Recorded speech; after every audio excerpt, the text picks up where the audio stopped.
시간이 됐으므로 2024년 3월 8일 금요 심야예배를 시작하겠습니다. 다 함께 사도신경으로서 신앙 고백드립니다. 전능하사 천지를 만드신 하나님 아버지를 내가 믿사오며 그의 아들 우리 주 예수 그리스도를 믿사오니 이는 성령으로 잉태하사 동정녀 마리에게 나시고 본디오 빌라도에게 고난을 받으사 십자가에 못 박혀 죽으시고 장사한 지 사흘 만에 죽은 자 가운데서 다시 살아나시며 하늘에 오르사 전능하신 하나님 우편한 자 계시다가 저희로서 산 자와 죽은 자를 심판하러 오시리라. 성령을 믿사오며 거룩한 공회와 성도가 서로 교통하는 것과 죄를 사하여 주시는 것과 몸이 다시 사는 것과 영원히 사는 것을 믿사옵나이다. 아멘.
하나님 아버지 범사에 감사함을 드립니다.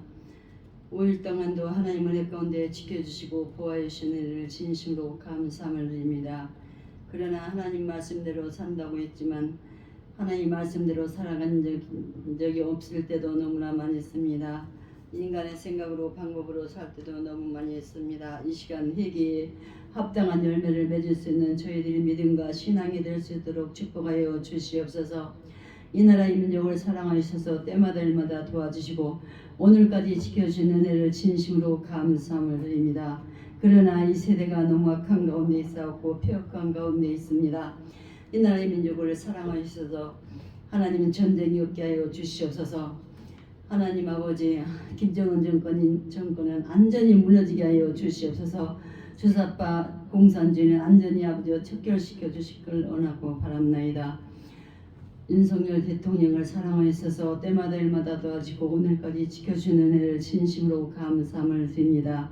말씀에 굳게 설 수 있는 아버지와 귀한 대통령이 될 수 있도록 도와주시옵소서. 성령의 아버지와 세례를 충만하게 받게 하시고 성령의 기름 부음을 충만하게 받아서 지혜로운 대통령이 될 수 있도록 축복하여 주실 걸로 믿습니다. 마음을 다하고 뜻을 다하고 성품을 다해서 주님을 섬기는 하나님 아는 지혜를 주셔서 예수 믿고 구원받은 믿음의 역사가 일어날 수 있도록 축복하여 주셔서 하나님 말씀으로 사랑하는 백성들을 잘 이끌어 나갈 수 있는 지혜로운 대통령이 될 수 있도록 축복하여 주시옵소서. 아버지와 국민들은 깨어날 수 있도록 축복하여 주실 걸로 믿습니다. 아버지 미군 철수를 하면 아니 됩니다. 하나님 4월 아버지 10일 날은 국회의원 선거가 있는 날입니다. 하나님 기억하여 주시옵소서. 이재명은 아버지 하나님 말씀으로 선악간에 판단을 주셔서 아버지와 공산주의는 뿌리째 뽑아주실 걸로 믿습니다. 아버지께서 간첩도 완전히 아버지와 다 뽑아서 박살시켜 주실 걸로 믿습니다. 하나님 아버지 그래서 이 나라의 민족이 예수 한국 복음 통일을 일어날 수 있는 민족이 될 수 있도록 도와주시옵소서. 자유통일당을 통하여 사람 영광 받아주시고 자유우파가 아버지와 200석 이상을 해서 자유통일을 꼭 이룰 수 있는 믿음의 역사가 일어날 수 있도록 도와주시옵소서. 사람의 힘으로는 아무것도 할 수 없습니다. 그러나 하나님께서 말씀하시기를 사람의 힘으로 능으로 되지 않지만 하나님 신으로 된다고 서간에 말씀하셨사오니 하나님께서 역사하여 주실 걸로 믿습니다. 사랑의 하나님 감사함을 드립니다. 오천 소리교회를 이곳에 세워주시고 때마다 일마다 도와주신 은혜를 진심으로 감사함을 드립니다. 은밀한 중에 하나님께서 도와주신 은혜를 진심으로 감사함을 드립니다. 저희들은 하나님 앞에 해드린 것 아무것도 없사오나 하나님께서 저희들을 불쌍히 보시고 날마다 하나님 은혜 가운데 모든 걸 풍족하게 채워주시는 은혜를 진심으로 감사함을 드립니다. 사랑하는 성도들 어느 곳에 이 시간을 어느 곳에 있든지 이 시간을 기억하게 해주시고 믿는 자들이 하나님 앞에 나와서 예배드릴 수 있는 귀한 믿음의 역사가 일어날 수 있도록 도와주시옵소서. 저희들에게 아버지와 성령의 세례를 충만히 받아서 전도하여서 이 자리가 차고 넘칠 수 있도록 하나님께서 축복하여 주실 걸로 믿습니다. 사랑하는 목사님을 기억하여 주시옵소서. 마음을 다하고 뜻을 다하고 성품을 다해서 주님을 섬기는 가운데 있습니다. 몸이 불편한 가운데도 하나님 영광 위에서 애쓰고 심슨 가운데 있습니다. 자유마을 5천 대표로서 일한 가운데 있사오나 하나님 일꾼이 부족합니다. 하나님께서 지혜롭고 하나님을 사랑하고 나라를 사랑할 수 있는 일꾼을 붙여주셔서 하나님 영광만 드러날 수 있는 귀한 믿음의 역사가 일어날 수 있도록 축복하여 주시옵소서. 이 시간도 귀하신 목사님 단상에 세우셨나이다. 기쁜 마음으로 즐거운 마음으로 감사하는 마음으로 하나님의 말씀을 준비하였습니다. 말씀의 능력이 되어서 듣는 자들이 은혜를 끼칠 수 있는 귀한 믿음의 목사님이 될 수 있도록 축복하여 주시고 우리 예수님처럼 온유하고 겸손한 믿음으로서 하나님 앞에 영광 돌릴 수 있도록 도와주시고 모든 사람으로 더불어 평화할 수 있는 귀한 믿음의 역사가 일어날 수 있는 우리 목사님이 될 수 있도록 도와주실 걸로 믿습니다. 하나님께서 말씀을 전하는 목사님이나 듣는 저희들이 한 가지로 은혜 받고 오직 하나님 말씀대로 살아갈 수 있도록 축복하여 주시옵소서. 저희들에게 믿음의 은사를 주시고 사랑의 은사를 주시고 이 세대가 너무 악한 가운데 있어갖고 이 폐역한 세대 속에서 하나님 뜻이 무엇인지 잘 분별할 수 있는 분별의 영을 허락하여 주셔서 이 세상을 살아갈 때 믿음으로 살아갈 수 있도록 축복하여 주실 걸로 믿습니다. 사랑으로 하나 될 수 있는 귀한 믿음의 역사가 일어날 수 있는 우리 교회와 이 나라의 민족이 될 수 있도록 축복하여 주실 걸로 믿사옵고 예수님의 이름으로 감사기도 드렸사옵나이다. 아멘. 하나님의 말씀 보겠습니다. 하나님의 말씀은 누가복음 11장 11절로부터 13절에 있는 말씀. 신약성경 111쪽 누가복음 11장 11절로부터 13절에 있는 말씀. 하나님의 음성으로 들려드리겠습니다. 및 너희 중에 아버지 된 자로서 누가 아들이 생선을 달라 하는데 생선 대신에 뱀을 주며 알을 달라 하는데 전갈을 주겠느냐. 너희가 악할지라도 좋은 것을 자식에게 줄 줄 알거든. 하물며 너희 하늘 아버지께서 구하는 자에게 성령을 주시지 않겠느냐 하시니라. 아멘. 기도하겠습니다. 하나님 온종일 저와 동행하게 하여 주시고 이 시간에 하나님 앞에 예배할 수 있는 시간이 돼서 주의 전에 모일 수 있도록 인도해 주신 우리 하나님 감사합니다. 주님이 이 자리에 좌장하여 주사 우리의 예배를 받아주시고 우리에게는 은혜가 충만할 수 있는 시간 될 수 있도록 주여 축복해 주시옵소서. 원하옵기는 예수 믿어야 할 자가 예수를 믿지 않는 자이십니까? 어느 곳에 있든지 간에 이 시간을 기억하게 하여 주시고 동일한 은혜 내려 주시옵소서. 또한 하나님의 말씀을 무슨 말씀을 주든지 간에 그한 말씀이 나의 마음판에 새겨져 하나님께 영광만 돌릴 수 있는 그리스도인 될 수 있도록 주의 역사하여 주시옵소서.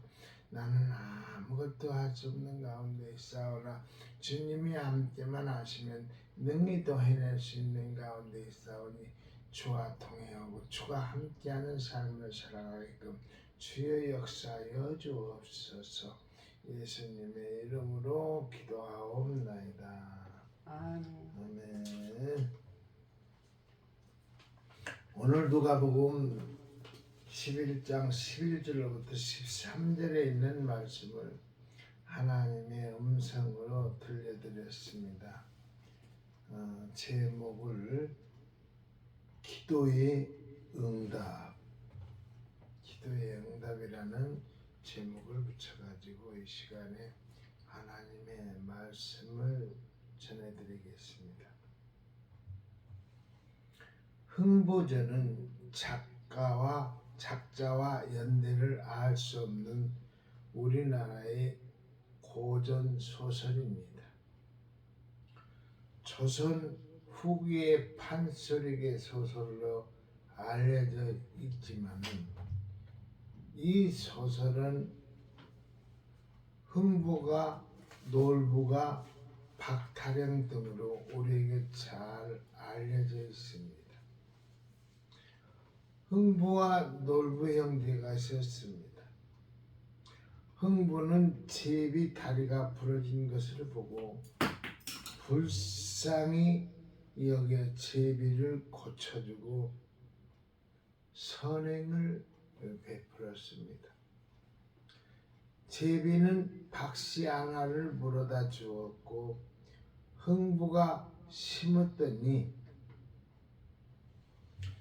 지붕에 큰 박이 열렸습니다. 가을이 되어 톱으로 박을 갈랐더니 온갖 금은 보화가 나왔습니다. 흥보는 큰 박에서 첩도 얻었습니다. 첩이 들어있는 박을 탈 때에 흥부의 부인은 느낌이 이상해서 박타기를 꺼렸다고 합니다. 심술 많고 욕심 많은 형 놀부가 동생 흥부 집에 갑자기 부자가 되었다는 말을 듣고 제비 다리를 부러뜨려 고쳐주었습니다. 그랬더니 똑같이 박씨를 물고 와서 심었습니다. 큰 박이 열리자 따서 박을 썰었습니다.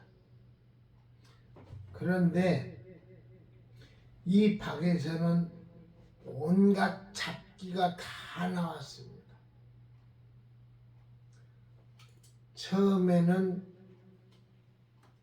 처음이니까 둘째는 양반 1000명이, 셋째는 10,000명이 사당 거사가, 넷째는 10,000명의 왈자들이, 다섯째는 팔도소갱이,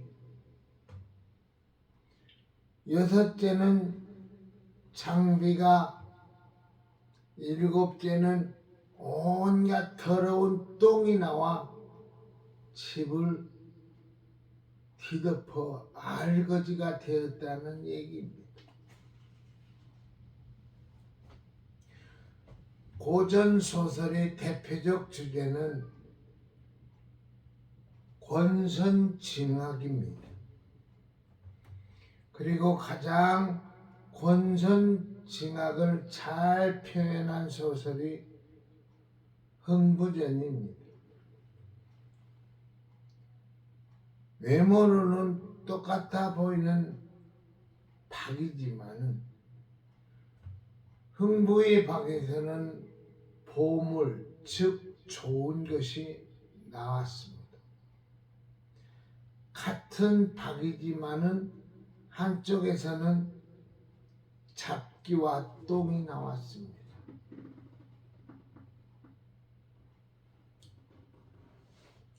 오늘 본문 말씀은 기도에 대한 교훈입니다.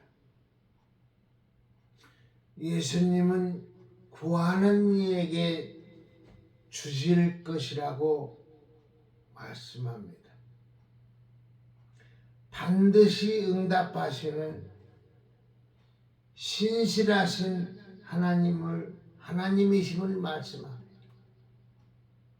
그리고 아들이 생선을 달라 하는데 생선 대신에 뱀을 주며, 알을 달라고 하는데 전갈을 줄 아버지가 없다고 하십니다.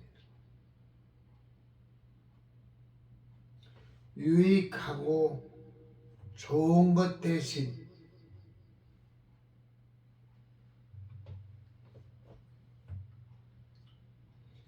해롭고 나쁜 것을 줄 아버지가 있겠느냐는 말씀입니다.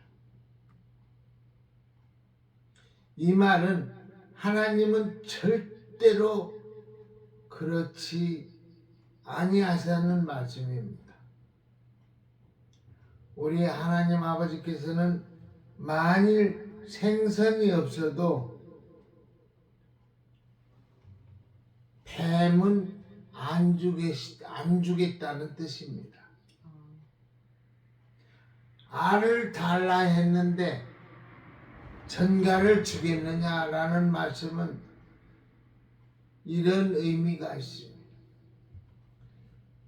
삶은 달걀은 유대인들의 즐겨 먹는 정식 메뉴입니다. 전갈은 악이며 위험을 상징합니다. 전갈은 몸을 구부리면은 달걀같이 보입니다. 얼핏 보기에는 달걀 같지만은 달걀이 아닌 전갈입니다. 이것은 선을 위장한 악을 의미합니다. 좋은 것을 위장한 나쁜 것이에요.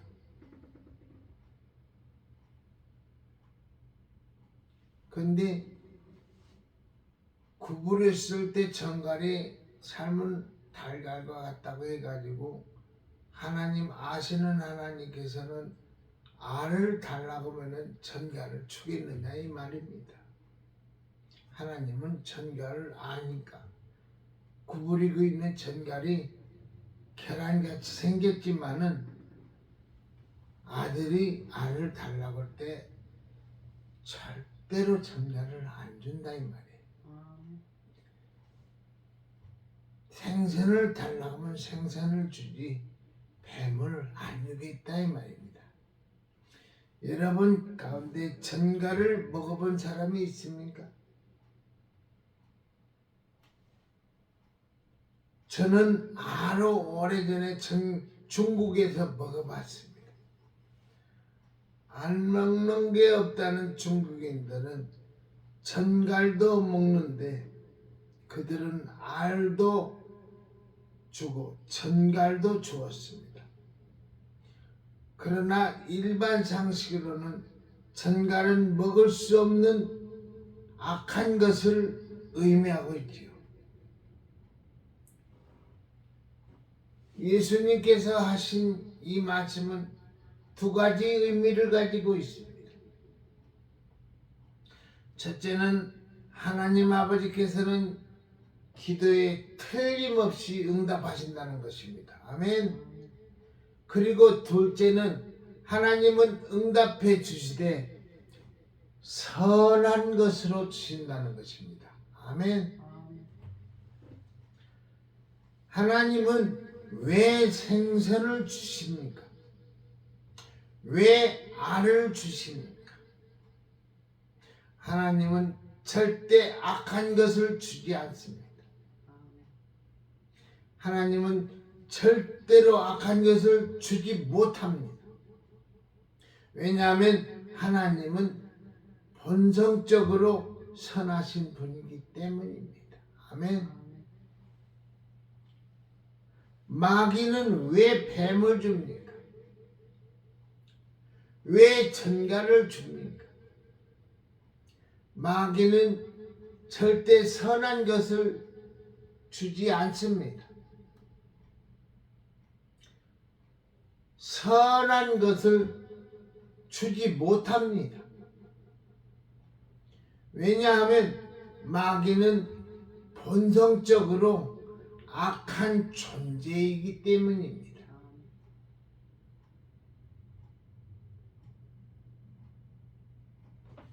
악한 존재를 가지고 있는 사람은 사람 몸속에서 나오는 게 다 악하고 성령으로 선한 것이 충만하게 가슴에 차 있는 사람은 말하는 거, 행동하는 거 다 선한 것만 나갈 수밖에 없어요. 우리는 세상에서 하나님이 유익하고 맛있는 자로 살기를, 멋있는 자로 살기를 원하십니다. 해롭고 나쁜 자를 원치 않으십니다. 이 세상에서 생선이 되십시오. 아멘. 뱀이 되지 마십시오. 아멘. 알이 되십시오. 아멘. 전갈이 되지 마십시오. 아멘. 오늘도 생선과 뱀을 통하여 우리 자신의 모습을 살피는 귀한 시간이 되기를 바랍니다. 아멘. 첫째로 생선은 몸을 유익하게 하는 좋은 것입니다. 음식입니다. 11절 말씀합니다. 누가 아들이 생선을 달랐는데 생선 대신 뱀을 주며 생선은 먹을 수 있고 유익한 것을 의미합니다. 떡과 마른 생선, 삶은 계란은 이 지방의 정식임의 주식입니다. 유대인들은 지중해와 갈릴리에서 생선을 잡아 말려서 주시기로 먹습니다. 민수기 11장 5절에는 우리가 애굽에 있을 때는 값없이 생선과 오이와 참외와 부추와 파와 마늘들을 먹을 것이 생각나거느니라고 합니다. 생선은 그들이 애굽의 고센에 있을 때부터 먹었던 오랜 식생활에서 빠질 수 없는 주식입니다. 그래서 성경에는 보리떡 5개와 물고기 2마리로 기적을 베푸신 사건, 보리떡 7개와 물고기 2마리로 기적을 베푸신 사건이 나옵니다.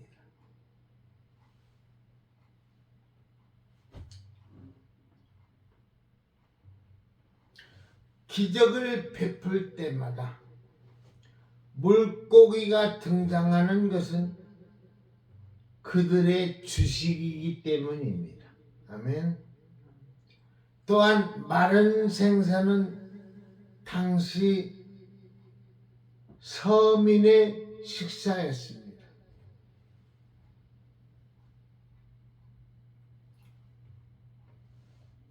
예수님의 부활 후의 식사에도 생선은 등장합니다. 갈릴리 호숫가에서 예수님은 부활하신 다음 제자들과 함께 생선과 떡을 드셨습니다. 숯불에 구운 생선과 떡을 드시고 베드로와 대화를 했습니다.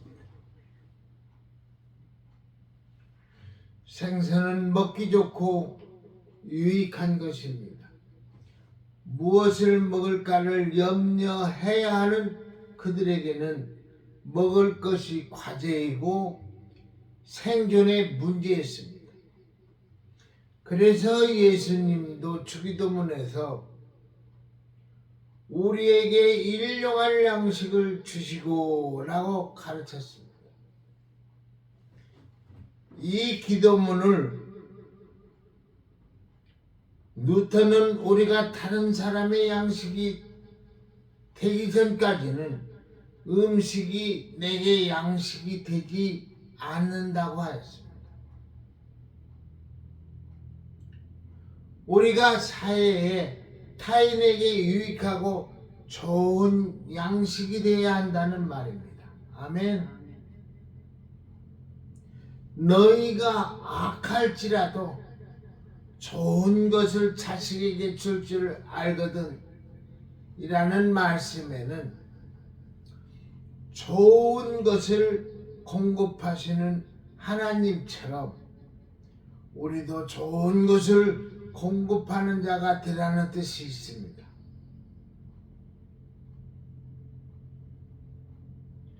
우리가 남에게 좋은 사람이 되어야 합니다.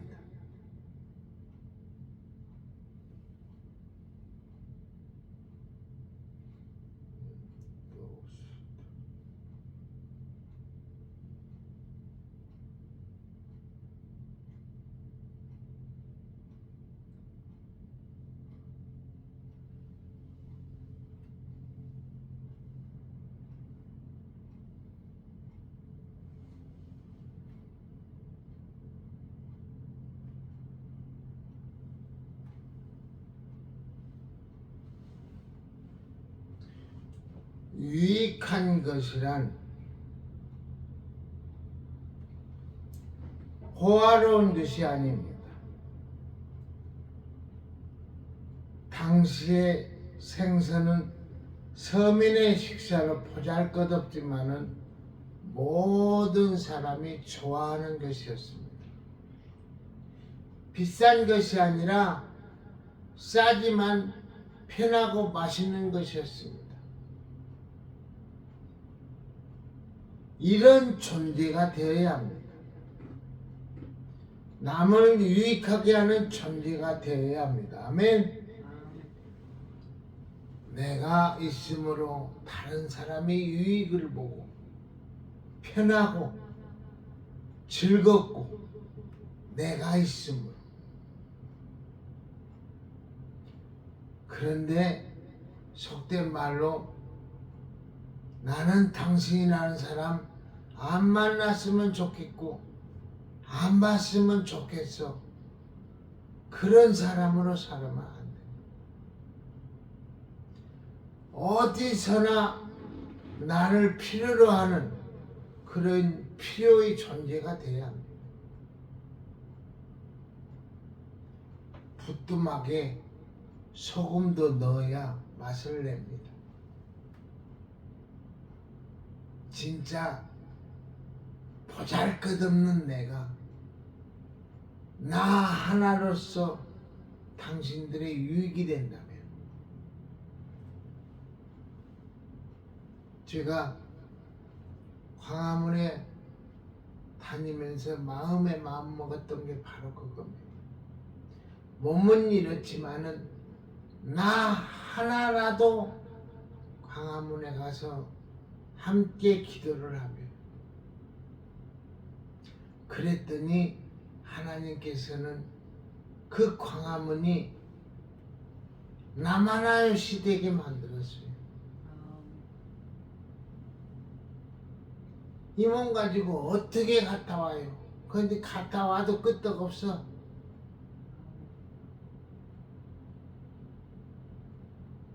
그 순간에 내려서 그 먼 거리를 이렇게 걸어다닐 적에는 장단지가 터져나갈 것 같은데도 하나님이 계시는 나만하여 나 하나가 거기에 동참함으로 인해서 다른 사람들도 나같이 한 사람씩 동참되는 사람이 그 광화문에 천만인이라는 사람이 모이게 되는 거죠. 에이, 나 하나쯤 빠지면 누가 할 거야? 귀찮은데, 몸이 아픈데, 시간이 없는데, 에이, 집에서 쉬지. 비도 온다고 하는데. 그러다 보면 한 번을 걸르게 되면 다음부터는 절대 못 가게 돼 있어요. 왜? 사탄이 그렇게 만들어요. 처음에 예수 믿을 때 교회 한번 나와보세요. 교회를 나갔더니 별 변함이 없었지만 다음 주에 또 한번 가볼까 하는 마음이 생기고, 그 다음 주에 또 한번 가볼까 하는 생각으로 이렇게 다니다 보니까 교회를 나가게 되고 전도가 되고 교회 생활을 하게 되는 것이죠. 처음부터 교회 나와가지고 기도 생활한 사람이 있나요? 남의 권유로, 데리고 가는 사람의 권유로 따라가 봤더니 그런 기적을 맛보고 예수쟁이가 되는 것이죠. 낮은 지위에 있고 가진 것도 없지만은 유익한 자가 있습니다. 어떤 사람? 김원목이 같은 사람. 그렇게 돼요. 높은 지위에 있고 재물도 많이 가지고 있지만은 다른 사람에게 유익한 자가 있습니다. 남을 유익하게 하는 것은 나의 지위와 가진 것에 비례하지 않습니다. 왜? 지위도 있고 소유도 있지만은 다른 사람을 유익하게 하지 못합니까? 자신의 가진 것을 가지고 자신의 유익만 추구하니까, 나만 배부르니까 그렇습니다. 심지어 사랑도 섬김도 자신의 유익을 위한 것일 때는 아무 유익이 없습니다.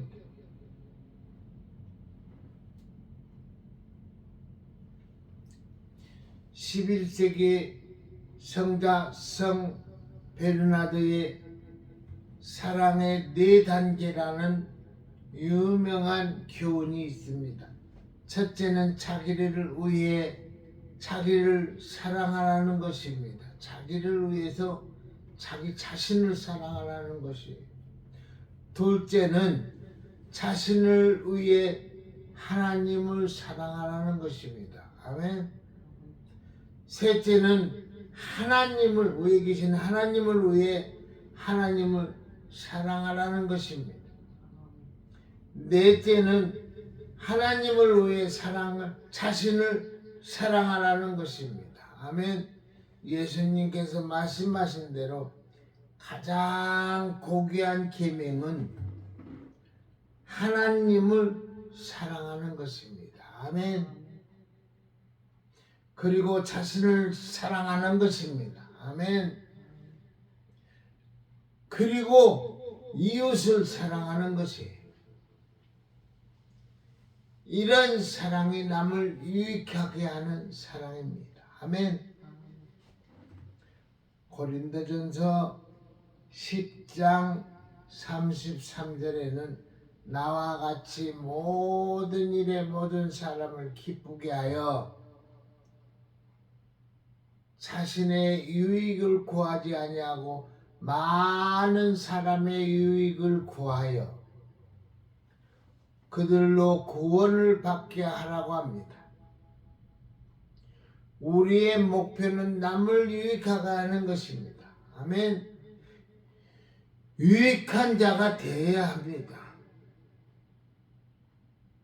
디모데후서 4장 11절에는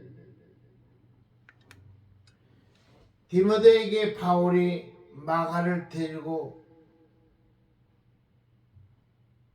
말을 합니다. 왜냐하면 마가가 바울에게 유익한 자가 되기 때문입니다. 빌레몬서 11절에는 바울이 도망친 종 오네시모를 그의 주인 빌레몬에게 돌려보내면서 전에는 무익하였지만은 이제는 나와 내게 유익한 자가 되었다고 합니다. 오네시모가 주인의 돈을 훔쳐 도망간 후 무익한 종이었지만은 바울을 만나 누구를 만나느냐에 따라서 사람은 신분이 바뀌는 거예요. 도둑놈을 만나면 도둑놈이 되고 사기꾼을 만나면 사기꾼이 되는 거예요. 그런데 디모데는 바울이라는 사람을 잘 만나가지고 그래서 노가대하는 사람들 오해하지 하고 밑에서 연장을 심부름하는 사람을 디모데라고 합니다.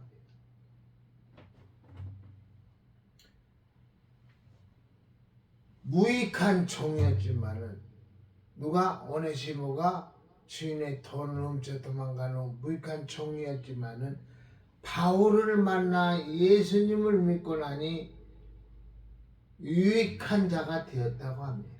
아멘.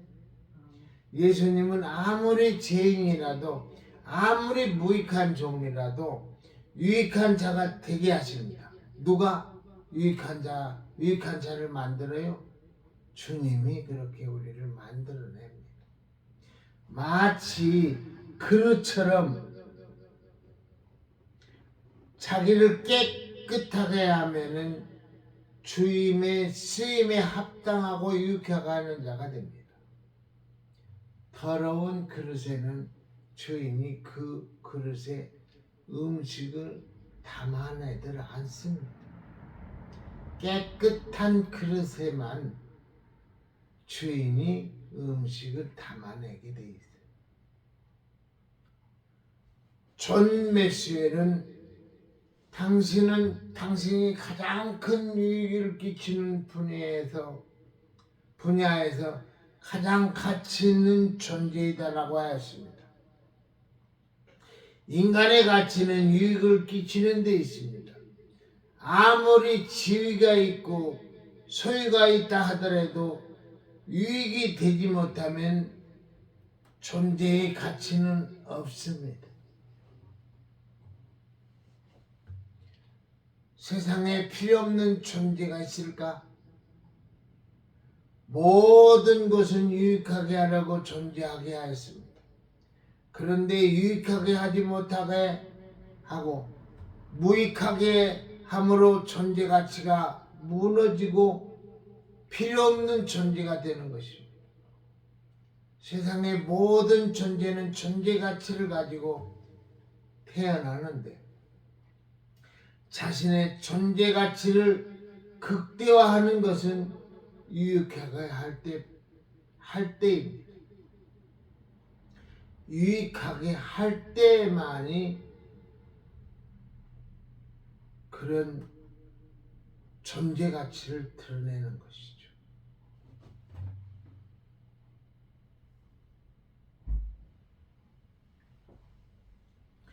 링컨은 나는 내가 이 세상에 존재하므로 이 세상이 조금 좋아졌다는 말을 들을 때까지 이 세상에 살고 싶다고 하였습니다. 세상을 유익하게 하는 존재가 되어야 합니다. 아멘. 잠언서 25장 13절에 말씀하신 대로 얼음 냉수 같아서 주인의 마음을 시원하게 하는 존재가 있는가 하면은 열받게 하는 존재가 있습니다. 데살로니가 후서 3장 11절의 말씀대로 도무지 일을 하지 않고 일만 만드는 사람이 있는가 하면은 일을 정말 잘하는 사람이 있습니다. 나는 어떤 종류의 사람인가 잘 생각해 보십시오. 정광훈 목사님 설교에 잔디를 풀로 생각하고 다 뽑아낸 금순이 얘기가 나옵니다. 사람이 있어야 할 사람이 있고 없어야 할 사람이 있고 있어서는 절대 안 되는 사람이 있어요. 무익한 사람. 꼭 일에 방해꾼만 되는 사람. 방해꾼. 그런데 첫 번째로 얘기는 꼭 있어야 할 사람이 돼야 합니다. 아멘. 히브리에서 이런 말은 에아토라고 합니다. 이 말은 숫자의 일을 의미할 뿐만 아니라 유익하다는 의미도 함께 지니고 있습니다. 1등 되세요. 그리고 다른 사람에게 유익한 사람이 되세요. 아멘. 일이라는 말은 그와 같은 말이에요. 조금 전에 제가 얘기했던 꼭 있어야만 되는 사람. 일이라는 말하고 똑같은 거죠. 둘째, 뱀은 몸에 해를 주는 나쁜 것입니다. 뱀은 생선에 대칭되는 나쁜 것의 대명사입니다. 뱀은 사람을 놀라게 하고 해독을 주는 짐승입니다. 출애굽기에서 지팡이가 뱀이 되는 기적이 있습니다. 바로의 마술사들도 뱀을 만들었습니다. 바로는 뱀으로 상징되었습니다.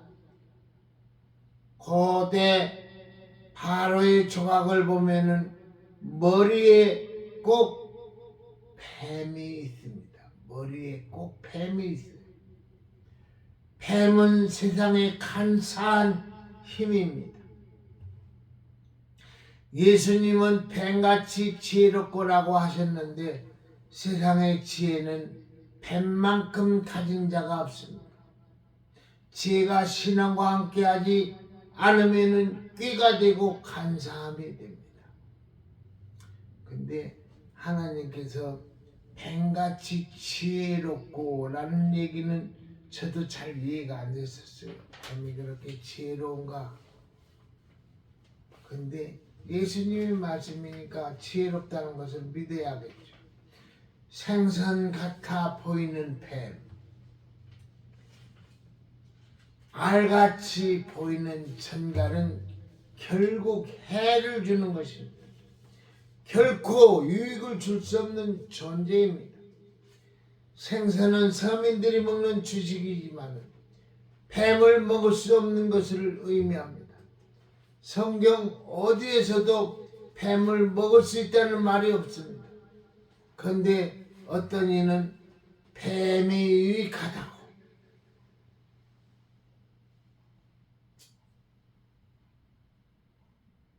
뱀을 먹으면 정력이 좋아진다고 합니다. 그래서 우리나라 사람들에게는 뱀은 제법 인기가 있습니다. 이전에 청계천에서 우리 토종뱀인 누렁이가 발견되었다고 합니다. 관계자들은 청계천에 먹이사슬이 복원되었다고 추정합니다. 먹이사슬이 복원되었다고 환경이 보존된 것은 좋지만은 그래도 뱀은 결코 좋은 의미를 가지고 유익한 존재가 아닙니다. 원래 뱀은 교만의 독을 가지고 있습니다. 어떤 이는 말하기를 에덴 동산이 한국에 있었다면은 인류가 타락하지 않았을 것이라고 합니다. 우선 뱀이 하와를 유혹하기 전에 하와가 뱀을 잡아 뱀탕을 끓였을 것입니다. 자기가 먹으려는 것이 아니라 남편인 아담에게 주려고 그렇게 했을 것입니다. 그리고 설사 하와가 뱀의 유혹에 넘어갔다고 하더라도 아담은 절대로 하와의 말 때문에 타락하지 않았을 것입니다. 한국 남자가 여자 말 듣는 것 봤냐? 한국 남자는 여자의 말을 안 듣는다는 말을 한 겁니다. 근데 요즘은 여자의 말을 안 들으면은 안 된다고 그러잖아요. 뱀은 죄의 근원을 제공하는 존재입니다. 악을 인간에게 전한 존재입니다. 악의 근원으로 상징되는 짐승입니다. 성경에는 사탄을 5동물로 비유합니다. 뱀, 새, 이리, 사자, 그리고 용입니다. 뱀은 가장 보편적인 사탄의 상징인 것을 잘 알고 있습니다.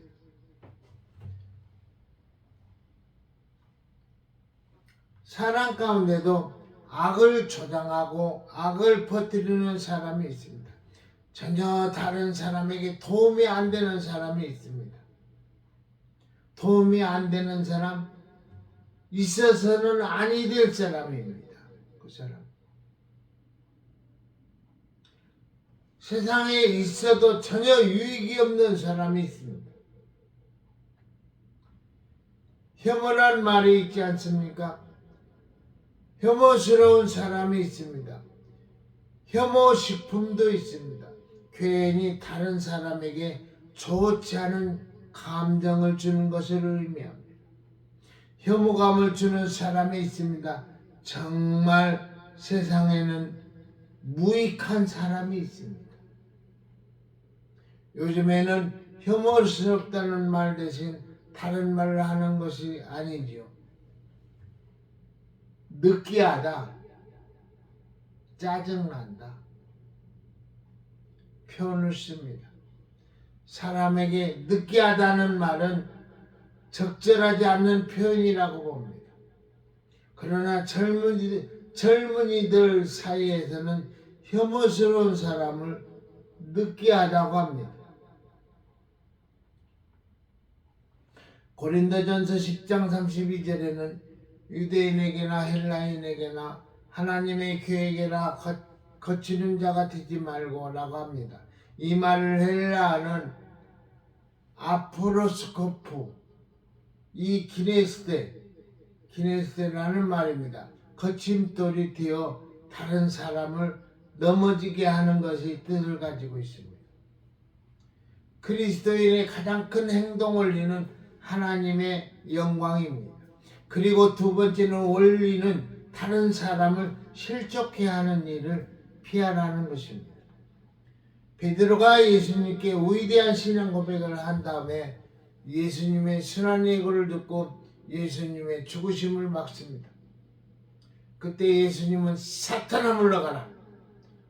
너는 나를 넘어지게 하는 자로다 라고 했습니다. 누가 넘어지게 합니까? 베드로입니까? 아닙니다. 사탄입니다. 넘어지게 하고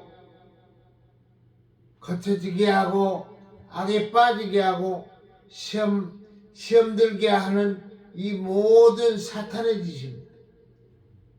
조심해야 할 것은 내가 사탄의 도구가 되지 말아야 한다는 것입니다. 아멘. 어떤 사람이 목사님에게 물었습니다.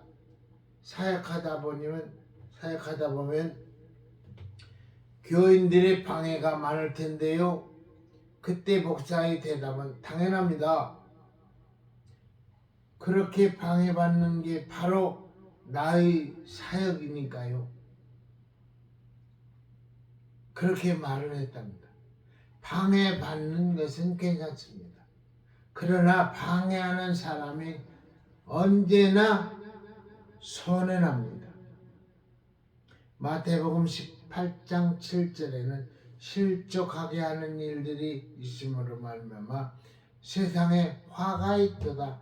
실족하게 하는 일이 없을 수는 없으나 실족하게 하는 그 사람에게는 화 있도다 라고 하십니다. 소자 하나에게 실족해 하는 자는 차라리 연자맷돌을 목에 메고 빠져 죽는 것이 낫다고 하십니다. 남을 실족해 하고 쓰러지게 하고 유혹하여 죄를 짓게 하는 것은 엄청난 죄라는 것입니다. 아멘. 그래서 바울은 고린도전서 8장 13절에서 그러므로 만일 음식이 내 형제를 실족하게 한다면 나는 영원히 고기를 먹지 아니하여 내 형제를 실족하지 않게 하리라고 합니다. 다른 사람을 실족하지 않게 하려는 바울의 믿음입니다. 바울의 통큰 복음입니다. 복음의 여유이기도 하고 복음의 멋이기도 합니다. 바울이 포도주를 마시지 않고 고기도 안 먹은 이유가 무엇입니까? 다른 사람을 실족지 않게 하기 위해서입니다. 다른 사람을 유익하게 하기 위해서입니다. 내 믿음이 아니라 남의 믿음을 생각하는 큰 마음입니다. 이것이 신앙의 진수입니다. 이런 신앙적 유연함이 다른 사람에게 유익함이 될 수 있습니다. 남에게 유익을 주십시오. 남에게 해를 주지 마십시오. 넓은 마음을 가진 자가 되십시오. 남을 포옹하는 자가 되십시오. 믿음의 통 큰 자가 유익을 줍니다. 결론입니다. 어느 날 소크라테스와 마주친 어느 친지가 흥분해서 말했습니다. 방금 제가 한 사람에게 들었는데 그거 알고 있어? 소크라테스는 말했습니다. 그 소문이 틀림없는지 확인했어요? 아니요. 그저 들었을 뿐인데요. 그게 무슨 좋은 의미, 좋은 이야기입니까? 아닙니다. 그럼 나에게 이익이 되는 이야기입니까? 아닌데요. 진실도 아니고 좋은 이야기도 아니고 내게 유익한 이야기도 아니라면은 굳이 내게 이야기해야 할 이유가 어디 있겠습니까? 그래서 소크라테스는 플라톤이 아내를 구타한다는 사실을 끝까지 알지 못했답니다. 유익하지 않는 말, 유익하지 않는 일, 유익하지 않는 생각을 하지 않는 것이 유익하다는 길입니다. 참 말 어렵긴 어렵다. 유익하지 않는 말, 유익하지 않는 일, 유익하지 않는 생각을 하지 않는 것이 유익하게 하는 길입니다. 아멘입니다. 유익한 일을 하는 자가 유익한 자입니다. 아멘. 맛을 주고 생명을 주는 말을 하십시오. 거치는 자나 실족하게 하는 자가 되지 마십시오. 여러분의 마음을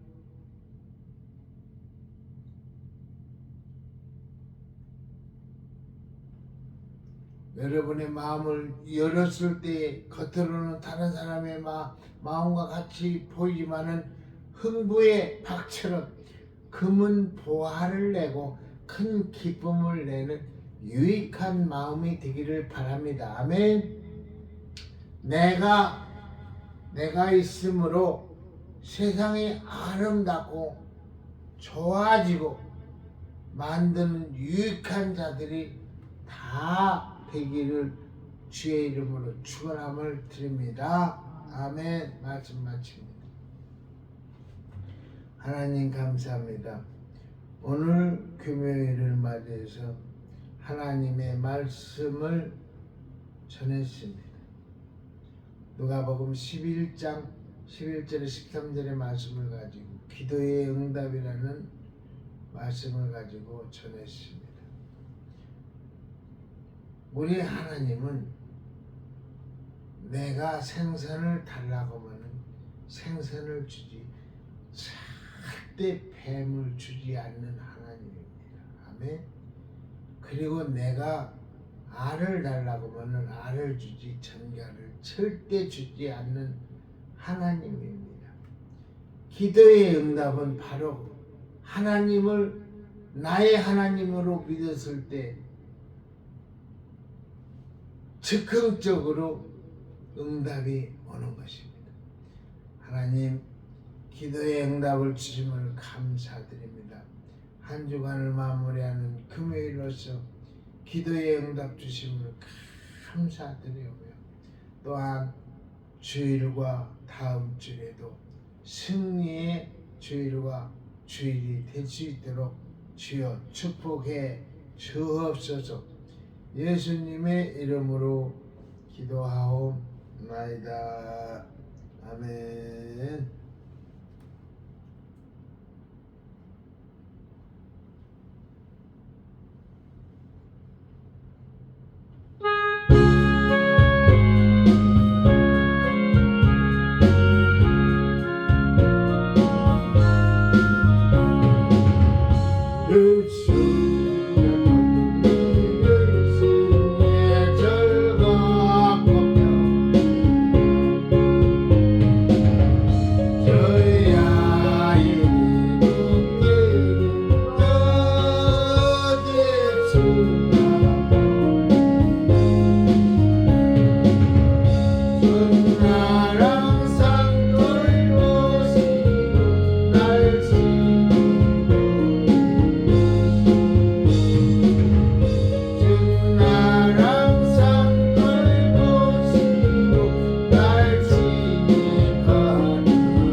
실수를 하지 않아야겠다는 마음을 가지고 평생 살아가야 해. 내 앞에 그분이 계시다고 생각하면은 말도 행동도 모든 게 조심이 되는 거야. 걸음걸이까지 걸을 때도 뒤꿈치를 들고 소리 안 나게 걸고 누가 그분이 곧 나를 만나주고 나 앞에 나타나실 거다 생각되는 마음으로 그렇게 사시기를 주의 이름으로 부탁을 드립니다. 주님께서 가르쳐준 주기도문으로 오늘 예배를 마치겠습니다. 하늘에 계신 우리 아버지여 이름이 거룩히 여김을 받으시오며 나라의 임하옵시며 뜻이 하늘에서 이룬 것 같이 땅에서도 이루어지이다. 오늘날 우리에게 일용할 양식을 주옵시고 우리가 우리의 죄진 자를 사하여 준 것 같이 우리 죄를 사하여 주옵시고 우리를 시험에 들게 마옵시고 다만 악에서 구하옵소서. 대개 나라와 권세와